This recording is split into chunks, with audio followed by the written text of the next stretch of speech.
As long as you are convinced you have never done anything, you can never do anything. Malcolm X. Welcome to the We Don't Believe You podcast series. Our mission is to neutralize and dispel the false narratives, negative images, and disparaging stereotypes that have been perpetuated about Black people through various media outlets for centuries. Each week, we will highlight stories of Black excellence, greatness, and success of the past, present, and future, all of which share one common trait. They chose not to believe the negative images or stereotypes that said they couldn't succeed, but instead achieved massive success in spite of them. And now, here's your host, Brian McCoy. Peace, and welcome to another episode of the We Don't Believe You podcast series, where our mission is to dispel and reverse the false negative narratives and stereotypes that have been perpetuated about Black people in this country for centuries. How we do this is by highlighting positive Black images of those individuals who chose not to believe those false negative narratives, but instead chose to succeed in spite of them. And our next guest is a perfect example of this. Born and raised in Yonkers, New York, she obtained her Bachelor's of Science degree in Radiation Therapy from Howard University, which is an HBCU, a historically Black college and university in Washington, D.C. She obtained a Master's of Science degree in Executive Health Systems from the Thomas Watson College of Engineering at Binghamton University and is currently enrolled in two separate doctoral programs. One, a Science System doctoral degree at Binghamton University. The second, a Doctor of Healthcare Administration programs at Virginia University of Lynchburg. So, just to be clear, just to clarify, she will have two doctoral degrees by 2025. She's worked as a radiation therapist for over 20 years and now works in information systems as an application analyst and project manager at a top cancer center. She's a certified Scrum Master, has a project management certification from Cornell University, a Lean Six Sigma Green Belt certification from Binghamton University. She's a proud member of the Alpha Kappa Alpha Sorority Incorporated, a member of the Alpha Pi Mu Industrial Engineering Honor Society, a volunteer at the Food Bank of Hudson Valley, and a mother of a daughter studying neuroscience at a top university in the country. Please welcome Miss Danelle Riddick. Hi. Thank you. That was some introduction. Thank you. I certainly was. I never had to look so much stuff up in somebody's introduction before. Extremely impressive and, like you said, extremely extensive. So welcome and thank you for your time and energy today. Thank you. I'm happy to be here. Glad to see you. Likewise, appreciate it. So where does all of this stuff begin? How does one get to two doctoral programs and a resume this extensive? So I guess the best place to start is at the beginning. Where were you? Tell everyone about where you were born and raised. Yeah, so I was born upstate, but I grew up in Yonkers. We've been here since I was maybe 2 or so. And yeah, I grew up in Runyon Heights, Yonkers, and that's where it all started. That's where I went to. I received all my education, and I think the community I grew up in was a big part of that. Um, it kind of enforced a certain mentality that I was, you see everyone excelling around you, so it makes you want to do the same. So the community you're referring to is Runyon Heights? Yes. Hmm. So like consciously or subconsciously, what about Runyon Heights do you think impacted your success and your achievements to date? And just describe Runyon Heights. Yeah, it was such a special place. It's kind of changed over the years, demographically. But at that time, it was, an African American community, middle class family. It was just a really special environment. You had a lot of Black professionals, educators, you know, um, police officers. I think when my neighbor, he was in the FBI, one of the first black men in the FBI. So you were just around a lot of positive black images. And that was, so it wasn't unusual. It wasn't something foreign to see that, um, to think of yourself as achieving something. So I think that really had a lot to do with it. And my parents, of course. So like conceptually, it's like what they say: if you can't be what you can't see. Amen. Yes. The like Malcolm X, I believe it was Malcolm X. He said, if you as long as you're convinced that you've never done anything, you can never do anything. So Perfect. I think that poses a barrier to a lot of black accomplishment and achievement because it's not real. It's not a reality to us. So the Runyon Heights made black success a reality to you. Right. And I think that that's a good point that you make because um, for those that don't see those images, then in order for them to succeed, it's even that hard, I guess, much harder. And then it takes in those environments, then it's like you have to be exceptional in order to succeed. Whereas, growing up in that community that I grew up in, it wasn't such a like I guess I don't want to repeat it, but foreign idea, or it wasn't unusual. It was normalized. So I think that does have a lot to do with how you see yourself and what you think you can be and what's normal. Right, right, right. So, what about the city in general, the city at large? What was Yonkers? So, transport everybody back to Yonkers while you were growing up. Yeah. I mean, I enjoyed it. It was, I guess when I was in school, it was, busing was just passed, right? So, prior to that, I was going to school, in Bronxville, School 8. And then, after a certain point, I remember busing being a big thing, right? So, because Yonkers was pretty segregated, and I guess to some degree may still be.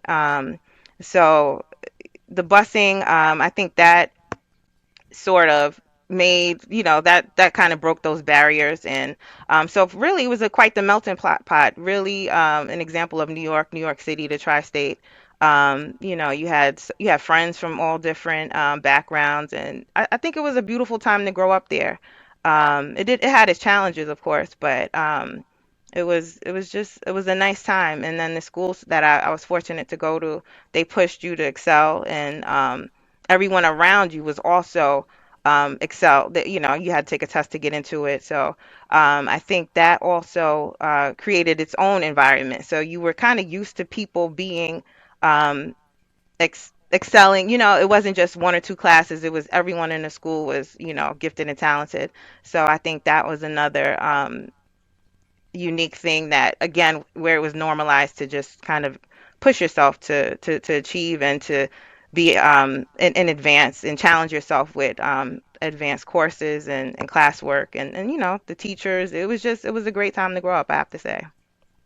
So, from Yonkers to your household, what was it like growing up in your household? When you speak with a person like that has achieved what you have and has the success that you have, you just kind of assume that there was like a really strict environment. Your parents were forcing you to read.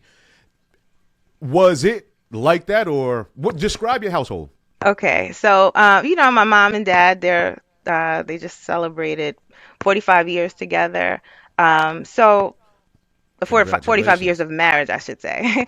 But growing up, it was there were certain expectations. I can't say it was like certain households where it's really really strict, and it was strict, don't get me wrong, but I didn't feel pressure. So I think that was the beauty of it. It was sort of an expectation, that I was, do your work, you try to stay out of trouble, and enjoy. So it was a lot of love. It was, of course, strict parents. Your parents not your friend. You respect your parents and stuff. But of course, now we are. friends. I'm one of their little friends. But but no, I think it was a lot of love. I was really, I was blessed to be able to grow up like that, It's like, for sure. did you have the type of parents that were like going to school for you, and like were they active in school for you, or was it kind Uh, of hands off? yeah, I You know think what to do. pretty hands off. I knew what to do, but I remember there was one or two times. So basically, when my mom did have to step in and gather me, it happened like once, and then it didn't have to happen anymore. And so by that I mean, like, I remember one time I was at my cousin's house, and I did some book report, and it was janky. So I had to. She read it when she got home, and she was just like, nah, do this over. And I had to, like, it was late, it was whatever holiday, maybe Thanksgiving, we were getting back, and I had to sit there. No, it wasn't Thanksgiving because the next day was school. So I had to rewrite it, and turn it in. And, I got it was worth the do over, because I don't know what I would have gotten had I turned in what I first came with. So yeah, so she, it was that kind of thing where it was like expectations. And I think she only did that at that time because I wrote it so quick. So she was like, there's no way it could possibly be good. So that kind of thing. But it wasn't where she was like, or they were over watching over my back. It was like they knew I knew what to do and expected, or thought that I would do it. So, and it normally reflected in my grades that I was, doing what I was supposed to. So it sounds like you learned your lesson about work ethic that day. Yes, I did, for sure. Yeah, don't wait to the last minute. Try to. I mean, I still kind of sometimes would wait to the last minute, but I learned that this is what happens when you do. So it made you rethink. All right. So were they so they weren't strict about education, but they just kind of set the standard, and you just kind of walked in the expectations that they set, but it wasn't forcing you to do book reports during the summer, that kind of thing. No, but you know what I did have? I remember, like, one of my neighbors, she was an educator, and she would watch me after school, because, and that was one thing I would say. My parents, they were working. So, like, in terms of, after school, I would go to the neighbors, and she was an educator. So she taught me. That's where I could say I think I had a leg up, because I remember her, teaching me or reviewing things with me, maybe when I was like first grade, um, and that kind of reinstilled and probably helped me to some degree, that extra tutoring. And it wasn't even tutoring, it was just like, oh, you're here, it was one of those kind of things. So um yeah, I think that's where it came from too. But no, I wasn't forced to do book reports over the summer. Well, you know what, we had to do them for school actually, but it wasn't by, like, from my parents, but they made sure that got done too. Okay. So how were you in high school? Like, were you just naturally a good student, or how did that work out? Yeah, I had fun in high school. I had fun with my friends. So yes, I was still in honors classes, and doing my work, but I had fun. So, I think people probably were surprised that I was doing my work. But yeah, yeah, I did it. And no, actually in high school I kind of really, that's when things kind of turned, I realized, um, because of some other students that were like a year ahead of me that were really taking every class and course serious. When I saw that, that was kind of pivotal, where I was like, you know what, let me really, really focus and make sure I have the grades to go to college.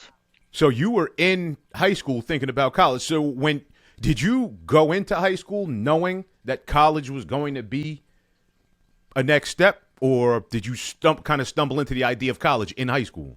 No, I think it was, I would say maybe even before high school. I just always thought I was going to college. Like, I didn't think it was, I know it was never an option to not go. For you or for For your me. parents? No, for me. It's funny, I don't remember having like a definitive, like, conversation or moment, but with them per se, but I think it was just something that I knew was gonna happen, It wasn't anything that, oh, you're going, or, it was more like when I go, It wasn't like it was just assumed. And I don't So know we're why or how. Yeah. well, it's probably so. Do your parents have you? Did your parents go to college? Yeah, yeah. My mom, yeah, my mom and dad both went, yes. And my mom, she went further, and has a master's also. So is that expectation just the expectation through example that was set for you? Not so they didn't have to tell you. Right, I think so. Yeah, I think so. And I think, honestly, I think a lot of it may have to do with program, what was on TV at the time, like the Cosby Show growing up, you saw Theo go off to what, NYU. Yeah, So yeah, yeah. like so those things, those memories, it kind of, I don't know. I guess it made its mark. It did what it was supposed to do. So, in terms of, pushing those positive images, and I think really that's what it came from. So it's like you see the character on TV going to college, right? And then in the community I was in, older neighbors, classmates were going off, much older students. I mean, so you saw that. So that was also probably it too. So are you? Would you say that the images? Because I don't think that people, oftentimes, obviously myself included, I don't think we take. I think we take for granted the impact that imagery has on us. So is it? Would you say like A Different World and The Cosby Show? Those images, do you think that they actually were helpful, or just Absolutely. is it just entertainment? No, I think it changed and it probably exposed a lot of people to it. I was fortunate to grow up in a home where, a two-parent household. So seeing like a reflection of yourself on TV, I think that's huge. I think that absolutely like reinforce, expectations. And then I think for those that may have not grown up in that a similar household or environment, then I think it exposed and opened up a lot of people's children's minds to those concepts or even to what that looks like. Seeing a strong black household on TV is, at that time it was I mean it was a great time to get to see that and bear witness to that. So on the converse, what do you think is the impact of negative imagery? So you take black children now inundated with kind of negative imagery. How do you think that impacts them? Yeah, I think honestly it's detrimental. You like you said, these things feed you, they fuel you, and you kind of take in whatever it is you visually consume, what you hear, what you listen to. So I think being inundated with those negative messages, I think that absolutely can shape someone, it kind of changes you at your core.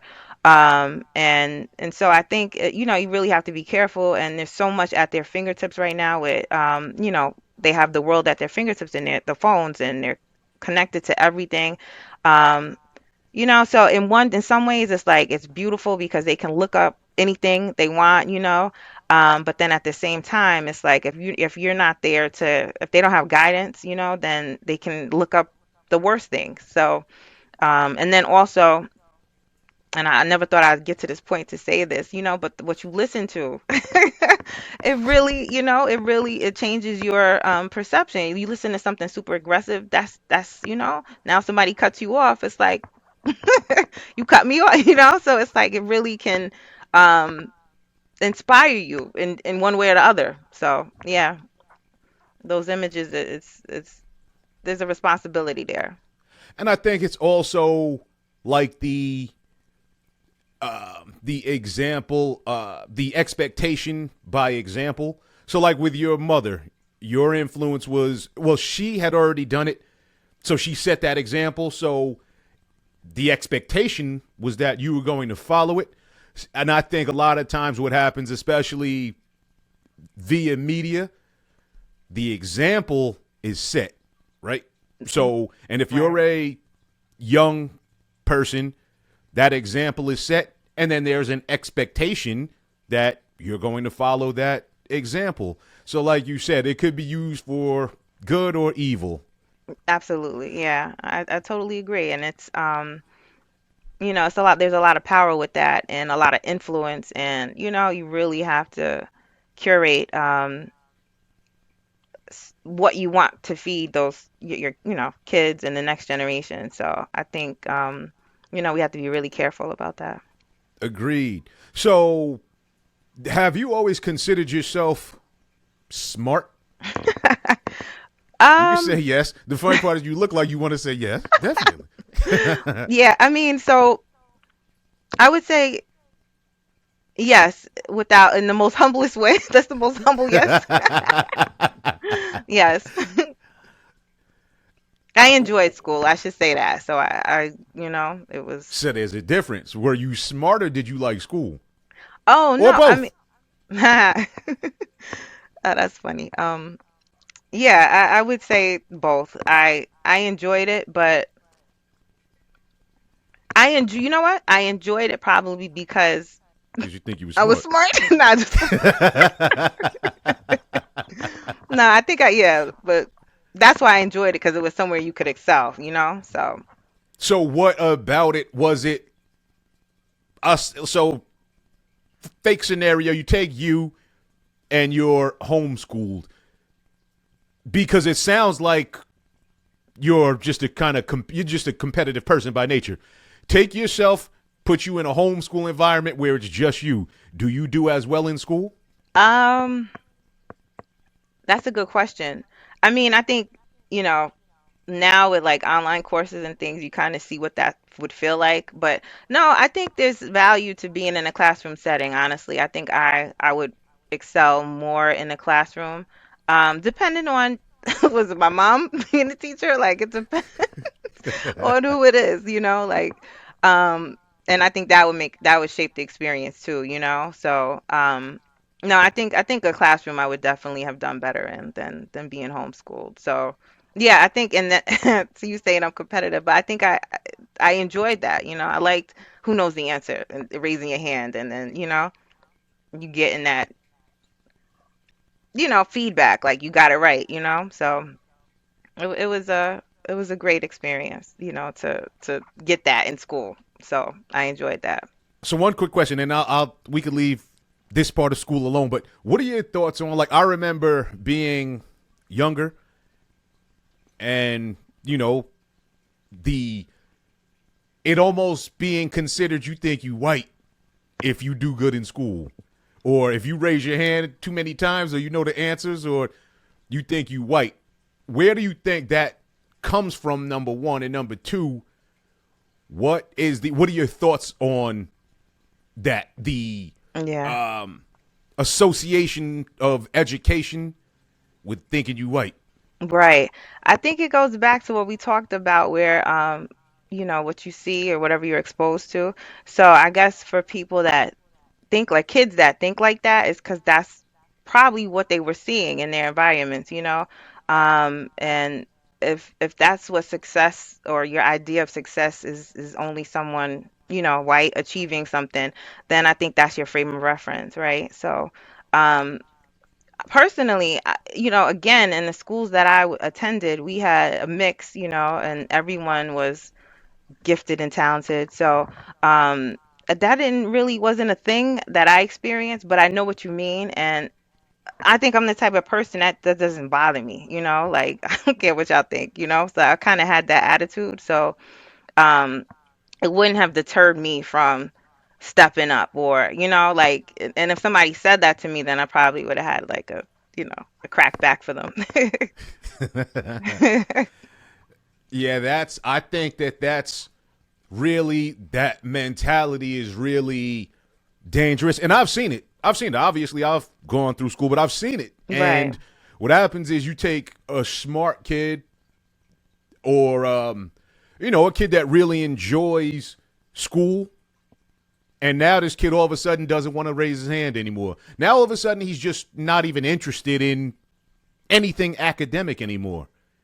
And I think that's really the danger. No, I agree with you, and I think it's a shame when it happens because now you have this great student who's forcing themselves to assimilate, right, or into whatever the other mentality is. So, and I think that when that happens, it's a shame. And I think that we have to have our kids, again, that's why it comes into like exposing them to other people and other images, and that's where it comes becomes so critical that you see yourself excelling, so that now it's not you think now they'll just talk about your shoes or something instead of your intelligence. So my guess is that, and one of the patterns I'm starting to find with people that have accomplished a lot is like to what I was saying earlier, a very competitive nature. My guess, if I had to guess, my guess is that you played sports. Yes, yes, that's right. Yes, I played basketball and volleyball. Um and I enjoyed that. I enjoyed that just the sport, and I think in school I kind of took that same mentality to the classroom. So, I made it a point to be knowledgeable, and it was that same feeling that you get, if you score right, or if you get the answer right. It was those were the same to me. And I think that helped contribute to, and then if somebody did get something right and I didn't, or then that would also fire me up to like, nah, this is it's not gonna happen again. That's So powerful. yeah, I think I apply it to both. I applied it to work too, so I might be So what did petty, you but what did you so what did you learn from sport? Like what were some of your takeaways from playing high school athletics? um, we weren't championship winning teams or anything, but I think it's just, it's like giving it all you got, challenging yourself, and consistency. Those are the things that you really get from playing sports, showing up, and even like, taking those losses, those L's, like, it all shapes you. It I guess it fortifies you, it makes you mentally, it helps you mentally, being able to like choke down those fears and, any kind of embarrassment, uneasiness. It really, you pull a lot from sports. You have to show up, you have to be yourself. You get exposed easily if you're, if you didn't do the work, if you're not practicing it. And it's just a lot of things that it kind of teaches you, and skills that you'll need for life, and the ways to handle defeat, ways to handle winning. There's a way to do everything. So I think you can learn a lot from team sports, and working as a team also, working Teamwork. together. Yeah. All right, so you finish high school, I'm assuming at somewhat of the top end of your class. I'm assuming. Yeah, I don't remember the rank or anything, but I did well. Yeah, I did well. Yeah. All right. So you're out of high school. Your next step, Howard University. Yes. So Howard University is one of the more famous or well known historically black colleges and universities. Why was that important to you, or was that important to you? Yeah, I actually so again, again, exposure that we talked about earlier. I was on a college tour, a historically HBCU college tour. I think in maybe 10th grade. And I think that was a wonderful experience. I wish that for every student. And so I think it was a Northeast tour, so we saw several schools. Howard was one of them. And that's really, what, again, I grew up watching Different World. But that also made it you see it in person. It's like, ooh, this is nice. I remember one of the campuses, as soon as we got off, I heard, I think it was Biggie playing. I was like, I'm home. yeah, it was just like, wow, this is great, amazing. So, and I think one of a classmate, maybe 2 years ahead, was attending that same school. It was Bowie, but it was just an amazing trip and experience, and that's when I was like, wow, maybe let me look into this further, and and then I also had started with, you get the brochures and things. So um, that coupled with the trip, the tour, college tour, that those things, that's what prompted me to apply. So what about the? Did you have any? Did you consider any PWI, any primarily white institutions? Yeah, yeah, I had a few of those on the list as well. Predominantly. Yeah. Um, and yeah, I applied to all of, to my whatever, 4 or 5 schools at the time. And I ended up choosing Howard, or I think Howard chose me really, because they gave me a wonderful opportunity. I received a full tuition scholarship. So you see That's beautiful. that was sealed. Your That's parents see beautiful. that. But I mean, I was so fortunate. I didn't even know the gift that was at the time, but looking back, I would have it like no other way. It was So, something I didn't know I needed. all right. So take this scenario. So were your parents pushing for a black college? Oh, no, not necessarily. No, honestly, my mother, she always tells the story. She really wanted to go to Hampton. And she couldn't. My grandfather wouldn't allow her to go. So she stayed locally and went to city college. So she didn't. I remember hearing that, but it wasn't like I had to. I wasn't forced in any way to. I can make the. I was, they were allowed me to choose for myself. So, so it sounds like it wasn't a matter of I'm going to a HBCU. It's just that the stars all lined up, and like you said, the HBCU wanted you. Excuse me. Yes, I think it kind of, yeah, it was divine in that way. Because yeah, I think I was open to it, but I think at that time you're what, 17, 18, 17, 16, 17 when you're applying, so you don't really know, what's for you, but I mean, it couldn't have been better. So it just worked out and I was fortunate. I don't know what things would have been like at a PWI, but I'm just glad I had my experience. So describe that experience. Describe the HBCU environment. Magical, magic. It's just like you get to see the diversity of Black people. You get to see all the local cultures coming together. Even and then of course you have the multinational students, right? So they're there. I mean, and then it was Chocolate City, DC. So that was another plus at the time. So it was just a great time to be there. We were still, I guess, pursuing, everyone there pursuing their goals. It's just powerful. So I was just really fortunate. I can't say that enough to get that opportunity. Um, and I learned a lot, you learn different, what is popular regionally, musically, right? Because at that time we weren't all like connected the way we are now. So, it was nice to hear, oh, that's what y'all listen to. This is what that means, you just it was just a wonderful culture. So I will. I'm a huge fan or proponent. Is that the word? Huge Yeah, proponent of proponent. historically black colleges and universities. I'm a huge fan.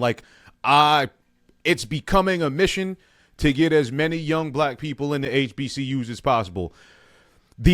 So according to the WhiteHouse.gov, historically black colleges and universities have produced 40% of all black engineers, 50% of all black lawyers in America, 70% of all black doctors in the country, and 80% of all black judges are alumni of historically black colleges and universities. To Wow. me, I think those are really, really positive and staggering statistics.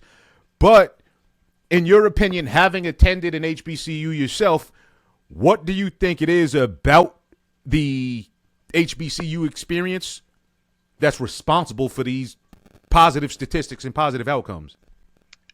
I think it's the level of support and the dedication of the educators, the professors, there's a sense of community. So you're getting like support from everywhere, like down to the, not down, but to the cafeteria, like it's just throughout. There's just support everywhere you go. And there's a different level of support in terms of like your professors. You'll find someone. It's almost like you leave your parents' home and then you're surrounded by aunts and uncles, and those type of figures. And that's like the welcomeness and that's the support that you get when you're there. So they're there to guide you. They expect, again, there's that they set those expectations. So in the same way you don't want to fail your parents, you don't want to fail them.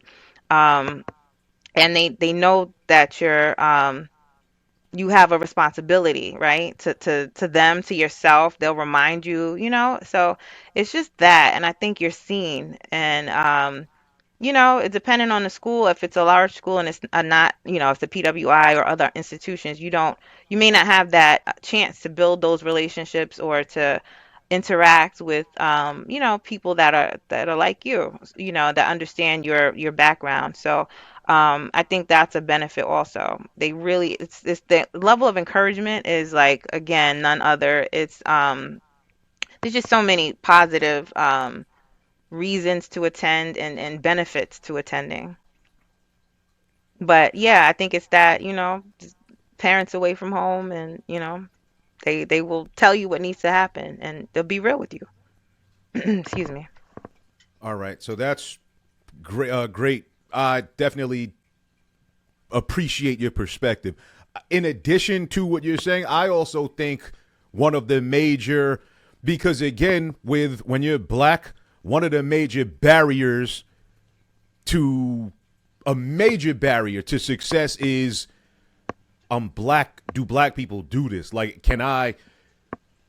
Sometimes we don't always get images of success, but I think when you're in an HBCU, historically black college and university, I think you're immersed in success because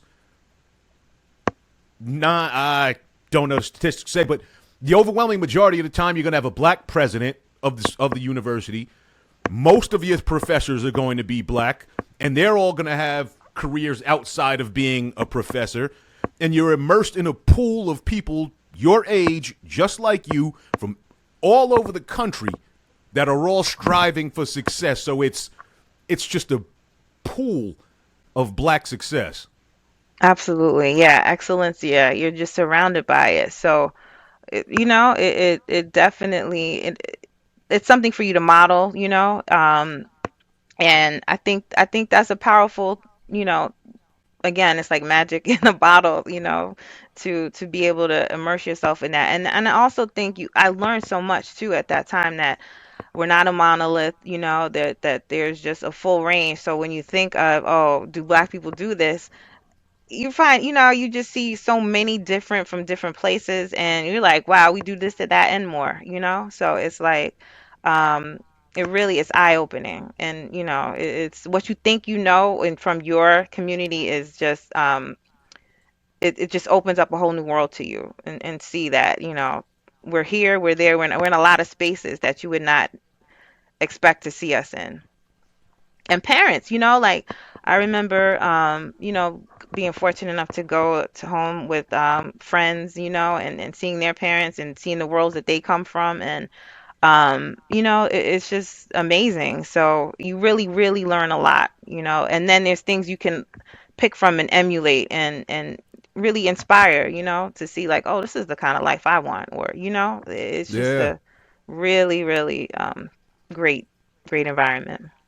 So, and like I said, I'm a big fan, so I just wanted to stay on it for like one more question, maybe two. What do you, a lot of times the argument you get against HBCUs is that it doesn't, number one, that they provide not inadequate, but subpar education in comparison to predominantly white institutions. What's your best argument against that?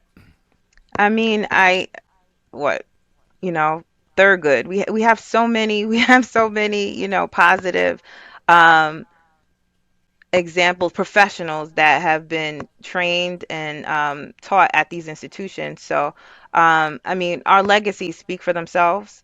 And I think that, first of all, just to answer definitively, like, no, there's no subpar education. It's not. We're on par with, or excelling in some cases, with the level of education that our students receive. So I think it's just a misconception. It's probably based on antiquated information where they're looking at maybe times in the past when we didn't have the funding and we didn't have the support um, and the money, to compete. But even in spite of that, we've managed to do that and we've managed to excel. So I think, our legacies speak for themselves. And you can see us excelling in all industries and fields.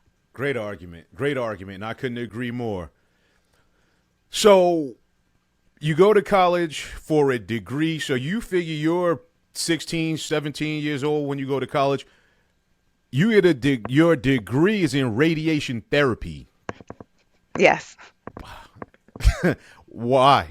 Yeah. So when I first enrolled there, I was in allied health. And, to be honest and be transparent, I had a really great time at Howard. So there was a point where, I was having a lot of fun, and I had gotten slightly off track. Class wise, and I was like, you know what, I need to rethink what my plan is. I was going for clinical lab science. I thought I wanted to be like in pathology or epidemiology.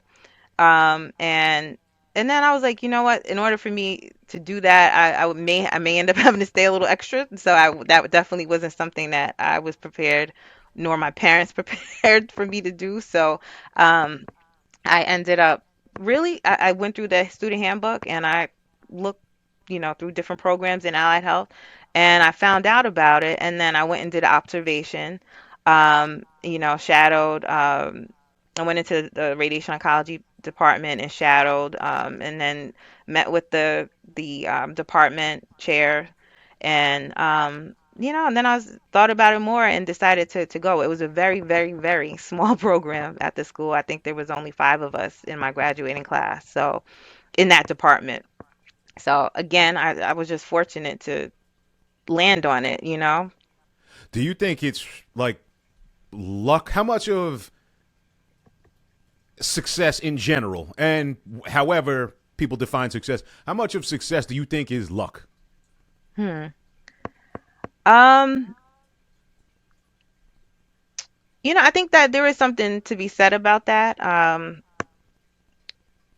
Yeah, there's timing really plays a part. Like, I don't know if you're familiar with Malcolm Gladwell, like Outliers, that book. Yeah. And it talks about, like the time when like Bill Gates and some of those others that were coming up in the IT and that became IT giants in the, IT tech fields.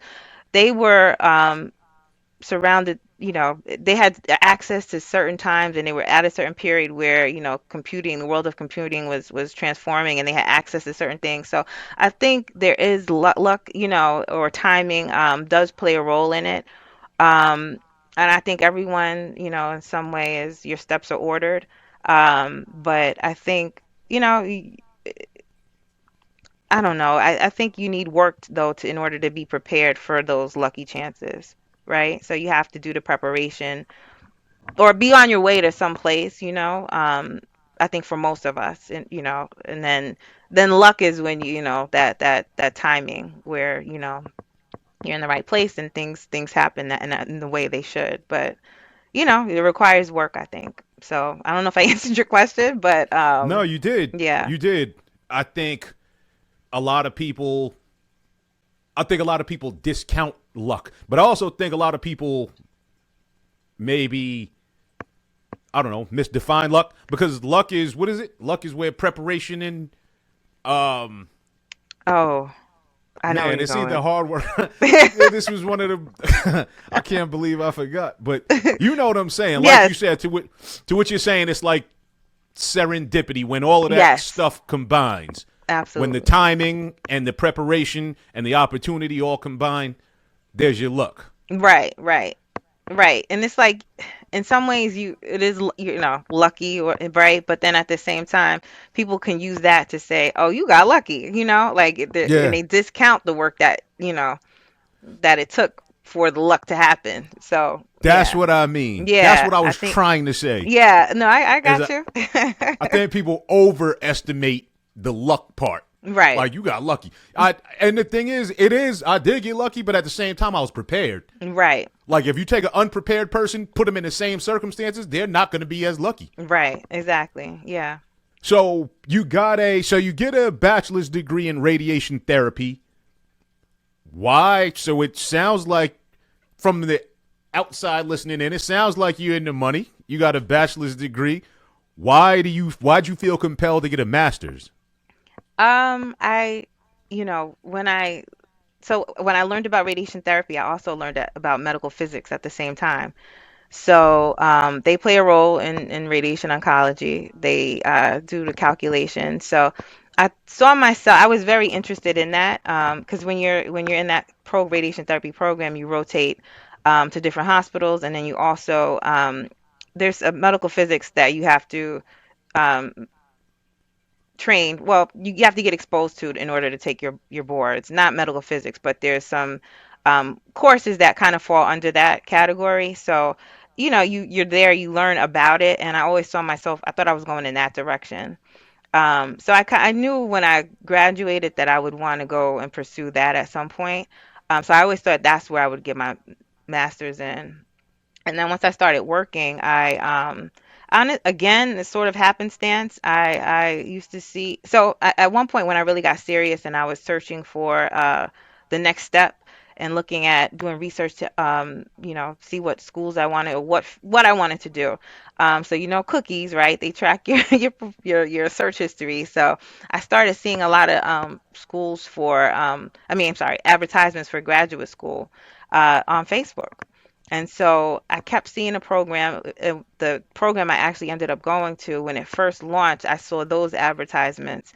And, I waited and so, tried to find out more about it. But I thought it was the perfect program for me because it basically combined, it was targeting healthcare professionals, and it was addressing all of the things that are challenges for people in that industry, like scheduling and just certain things with operationally, right? Certain issues. So that's what attracted me to it. And I ended up being graduating from the third cohort, I believe, of the program. So I didn't go into the first time, but I watched it for a while and then I ended up applying. But it was more like, I was interested in learning more about what they had to offer. A lot of healthcare professionals are experts in their particular field, but then there's certain operational things that they don't understand. And that's what, having worked it and seeing what the challenges were, made me want to find a way to fix things. So that's how I got into my program. So it sounds like, and I could be incorrect, so correct me if I'm wrong, but it sounds like you're not really driven by money. In the sense that you sound like you're more driven by accomplishment or doing stuff or fixing problems than you are money.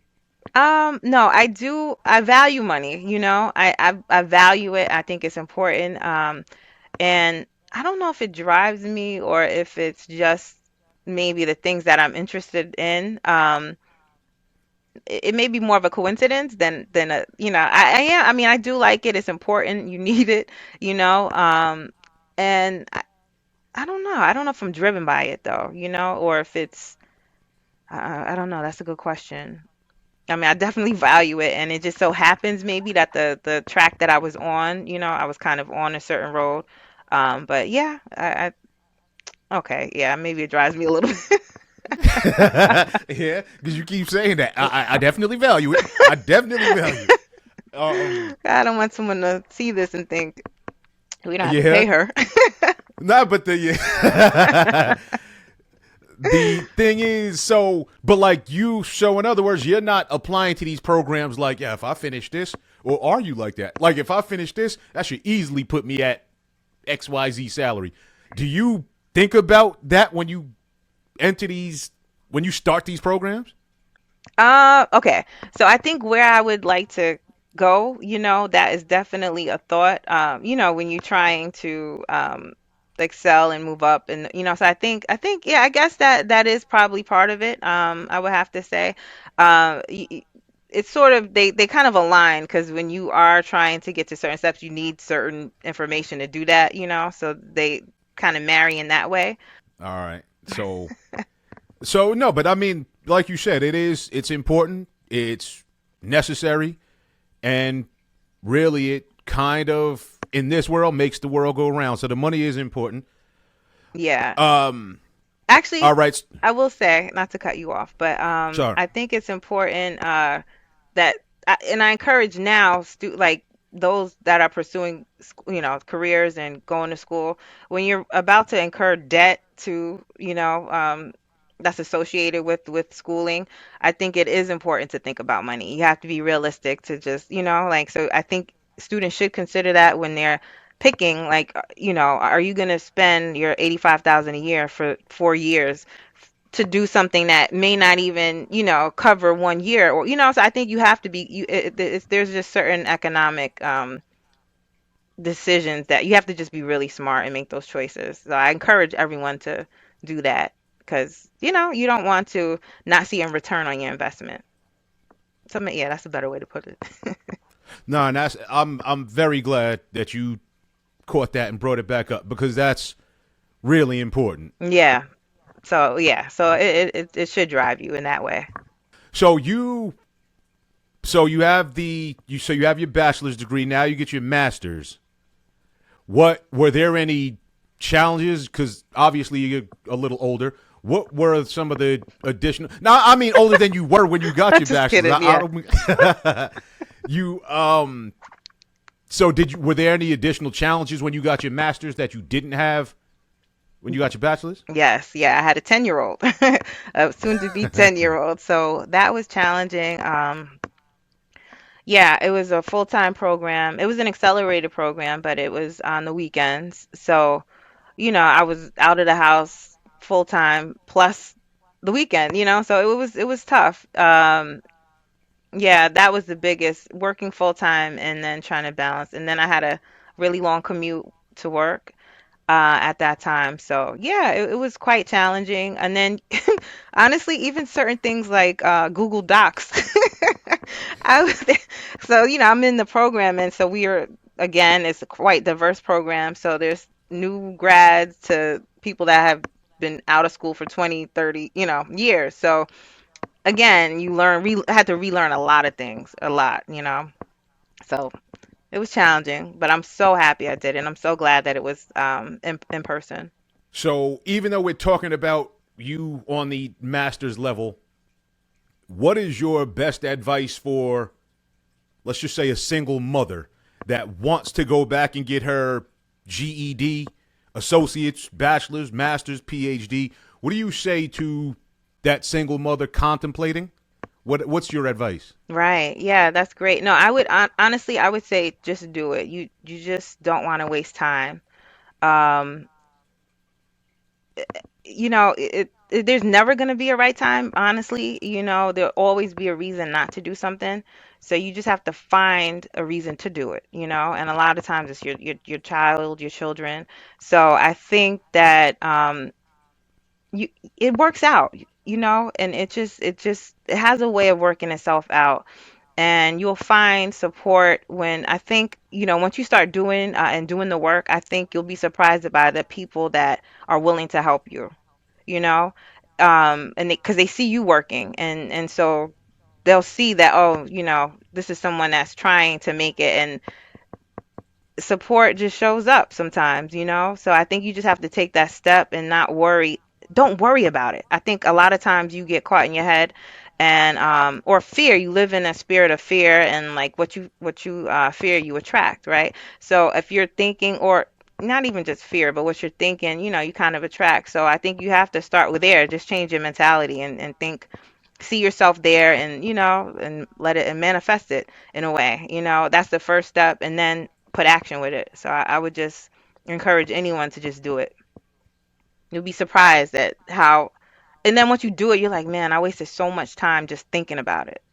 And that's the biggest thing I think to impart. Yeah, that's like I think Napoleon Hill might have been, or somebody else. But either way, it's kind of the concept is like when you actually put it out and express to the universe what it is that you want and feverishly work for it, all of the universe conspires Yes, to help you get it.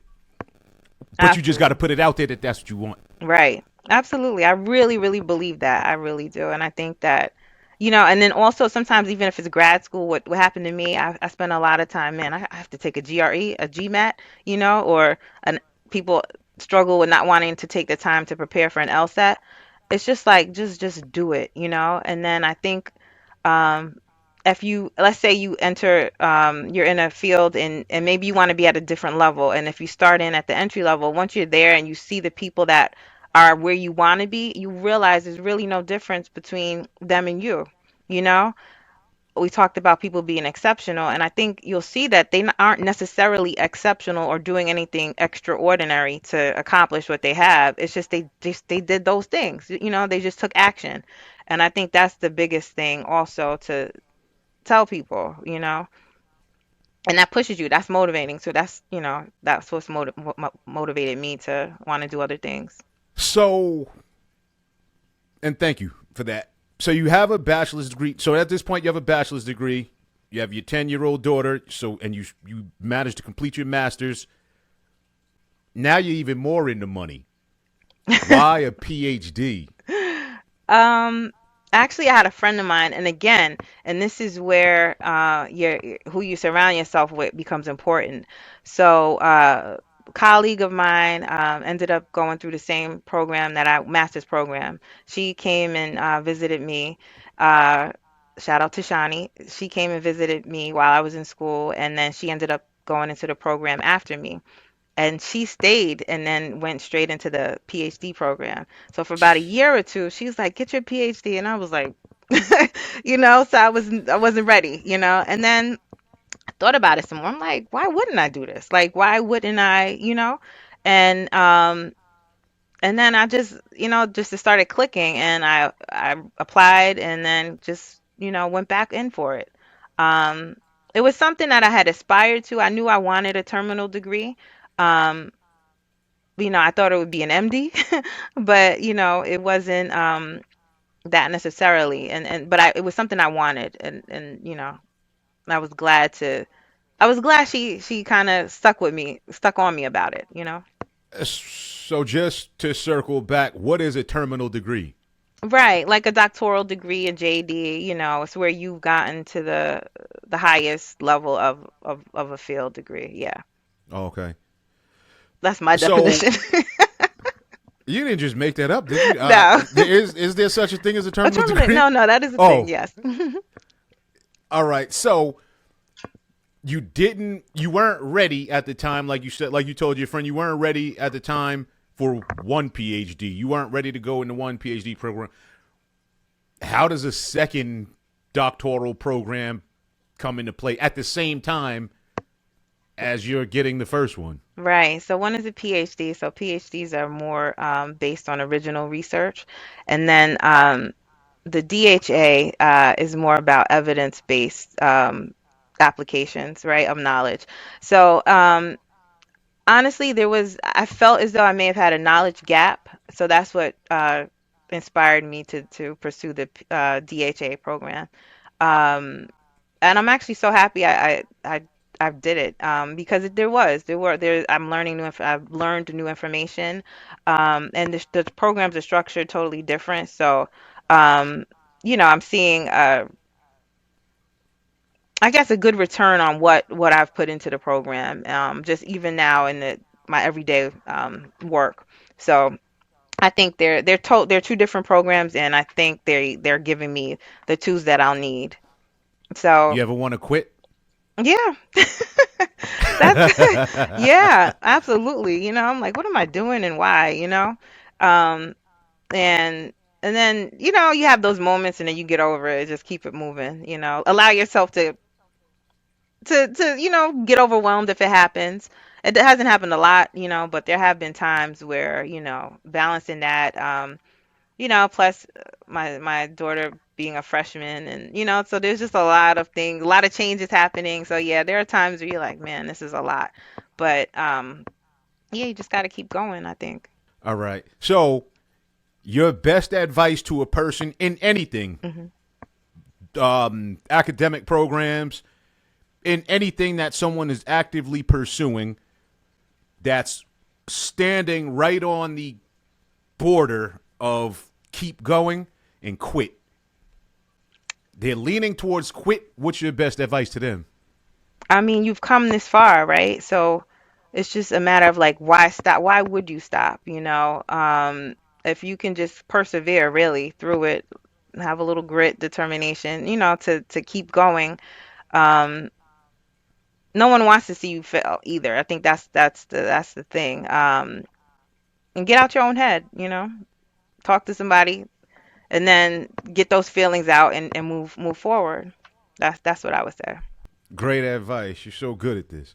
Um, Thank all you. right. So, my pleasure. So, I've seen this before, and when I went to look at it or even read what it was, it just got too complicated. So I put it down. Like I've looked at this in the past, but what is a? So you're a certified Scrum Master. Yeah. So What is a Scrum Master? okay, Scrum Master is it's one of the it's part of the agile methodology. So I don't want to go too technical, but basically it's just it was born out of like software development and best practices with that. So Scrum Master is part of is a member of an agile team. So that's part of like it's more of software, but they're taking that also into project management. So it's just a role, and it's a role with specific skill sets and techniques. So it, Did it you need it? it was something I transitioned from being like involved clinically in healthcare to like healthcare IT now. So it's where I like that space a lot. So it's definitely knowledge. It'll be helpful for where I would like to go, at least not even like to go, just the things that interest me in terms Okay. of like tech. All right. So as apprehensive as I was asking you about a Scrum Master, I'm twice as apprehensive about asking you about a Lean Sigma 6 certification. Yeah, Lean Six Sigma is it's a process improvement approach, basically. It was born out of like manufacturing, and it just now is taking all of those skills like where that are really refined in manufacturing, and now you're able to apply those in different spaces. So they have, you can apply them in healthcare, and it's all about like process improvement and operational efficiency and those things. But they're born out of like manufacturing. It's two different. So it's like lean is like reducing waste, just really, high level overview definition. But yeah, it's reducing waste. And then Six Sigma is just improving quality. So when you put those two together, it enhances operations. And that was so you felt that that would fill a knowledge gap as well. Yeah, yeah. And that's actually a lot of healthcare organizations are now Lean Six Sigma or using Lean Six Sigma to like in their patient care quality measures. And they're used to help make changes, and the best way to get in compliance sometimes is just there's a lot of different approaches for it. Do you think that accomplishment of any level, Hmm. do you think it's a matter of intelligence, hard work? Like, what do you think is like? Can you take a? I don't know. I think everybody is intelligent, just in different ways. Hmm. But do you think it's like I think a lot of people look at stuff and be like, nah, I ain't. I'm not that. I ain't that kind of smart. I'm not smart enough to like me. I don't feel like I'm smart enough to get involved with something called Lean Sigma Six. Um, is accomplishment a matter of intelligence? That's a good question. Not necessarily. I think it's work ethic, you know, Mm. because I think less, nah, that sounds a little elitist, but I mean, and I don't mean this in a bad way, but less sophisticated people have accomplished a lot and built empires. So, um, it's not really about intelligence, but it's more about work ethic. I don't know, because then I don't know, can you have, I think there is a level of intelligence, and maybe it's just not like standardized like education, so if that's what you're equating intelligence with, then no, I wouldn't say that is required, but I think you do need intelligence, I guess. I kind of wavered back and forth on that, but um yeah, I'm gonna switch it. I think you do. Yeah, it does require some intelligence married with work ethic to accomplish things. So is it like not necessarily like intelligence, because intelligence is pretty ambiguous, vague, or whatever. Because like they say, like if a fish measured a bird's intelligence by its ability to swim, and if a bird measured a fish's intelligence by his ability to fly, nobody's intelligent. Right, Um, right. Yeah, it's subjective. so Absolutely. maybe I meant aptitude. I think you know what I think. I think it's passion. I Mm, think passion is where it's at, okay. because it's like what is it? What's the quote? Yeah, I'm horrible at this. You have to either be strongest, fastest, the best, or the most willing to change.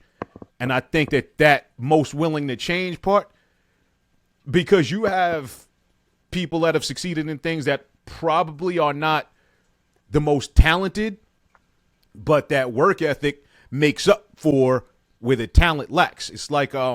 Yes. It's like hard work beats talent when talent doesn't work hard, Oh, I kind of like thing. that. Yeah, yeah, Uh, that's true. so No, I agree with that. Definitely. I think you can definitely outwork your way into spaces, Um, and I think people see that. So, like, this is funny, but I was on JV basketball, and I used to go so hard in practice, and then I got bumped up, and I was, I was okay, but it was like I got bumped up just from working hard in the practices. They bumped me up. So, uh, that's one example. But I think in work, you can definitely outwork the next person, and they may be more intelligent, but you can, and that's another way where a competitive edge, you can get a competitive advantage just by outworking somebody. okay, so the work ethic, and the thing about it is like your desire to continue to work and improve. I think that's dependent on the passion that you have for what you're doing. Yeah, yeah, I think so. And not being some people are okay just maintaining, and I think that yeah, you definitely passion will definitely get you there. That's that goes a long way. And it makes it easier, I think also. Like if you're really passionate about it, then it doesn't even feel it's not really maybe hard work. It doesn't feel like hard work. So I think that carries you or motivates you, to get where you want. So passion is important. I think so. What so in terms of motivation, what motivates you? What drives you? Mm. I'm always thinking about what's next. So even, I think that's how I managed to get myself into two different programs, but I'm always thinking about what I'm going to do next, what else, because there's so much to learn, like honestly, there's just so much. And you can fall down the YouTube rabbit hole or, and start looking into different things here. And then and that's kind of what I do. I think I just keep, the more you learn, the more you want to know. At least that's how I feel. And there's so much to learn. And, when you think about a lifetime, you don't really. you don't know how much time, and then you don't know um how much, there's so much to learn in a lifetime, and so you can only learn but so much. But I think that's what guides me. Is the desire your thirst for knowledge? That's what, Yeah, yeah. so a thirst for knowledge guides you. It does. I guess so. It really does, though. Yeah, I do enjoy learning new things. I like, there's a couple, I think when you have a lot of interests, and then you try to do them all, and I think that's what's happened to me. So I'm all over the place a bit. So with that being your kind of driving force or guiding light, where does it end? I don't think it should end, right? I think staying active, staying mentally challenging yourself, I think that's, um a way to stave off aging, right? Your brain aging. And you just I mean, I try to stay mentally, challenging myself mentally so that I mean, for one, I'm interested into it, but I think it's a big part of staying healthy, and keeping your cognitive abilities intact as you age. So I think that's important to me. So will you ever stop going back? Like, do you ever even envision yourself not in school? Um, Yes. I don't want to be in school forever, but I mean, there's so many like free courses. You can self-teach yourself certain coding languages on YouTube. There's free academies, there's boot camps, there's a lot to do and a lot to learn. So I'm like interested in all of that. So I don't want to be necessarily receiving a formal education, but I do want to continue learning. Okay. So, and I have a feeling that it won't end with two more doctoral degrees, which is really beautiful and cool and like respectable and just a really, really dope thing.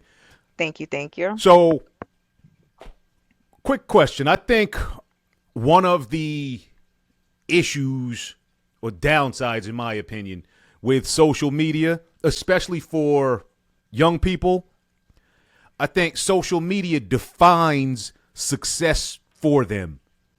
So, in other words, you see a guy getting off a private plane, or you saw on a regular level guy buying a brand new car. I think a lot of people have this thing in their minds where that's what success is, and that's what I need to be doing. That's where I should be.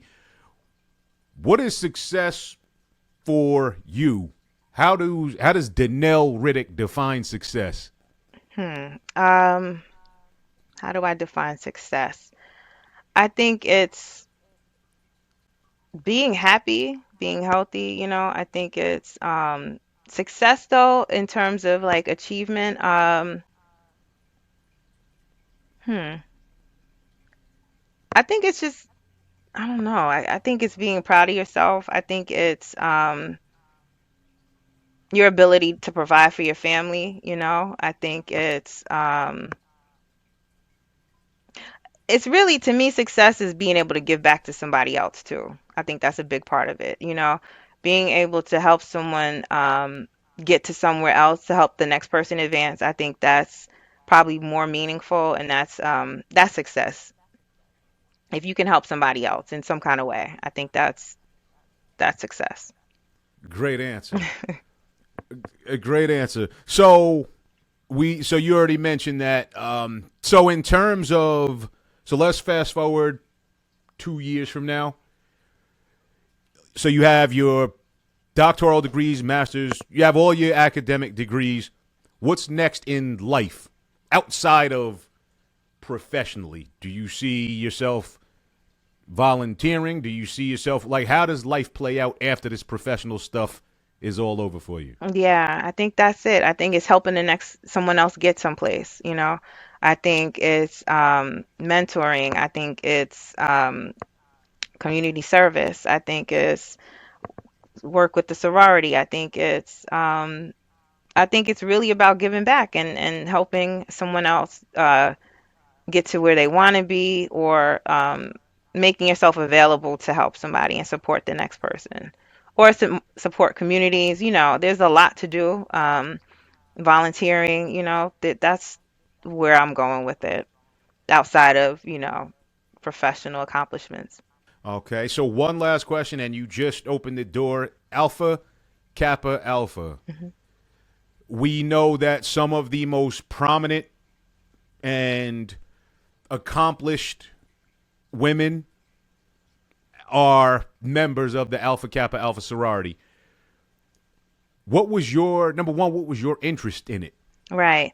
Um, Thank you for that question. It was, I attended Howard University. A number of the Divine Nine organizations, fraternities, and sororities were founded at Howard.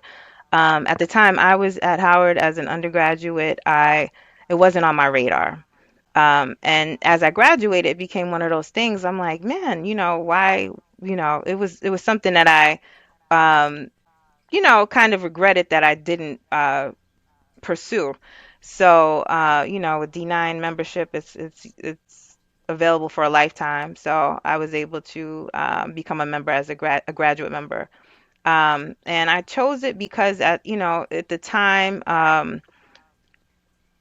I was in environments where I was crossing paths with members of the sorority, and they're the type of women that you really, want to be around. And there's so much to learn from the members.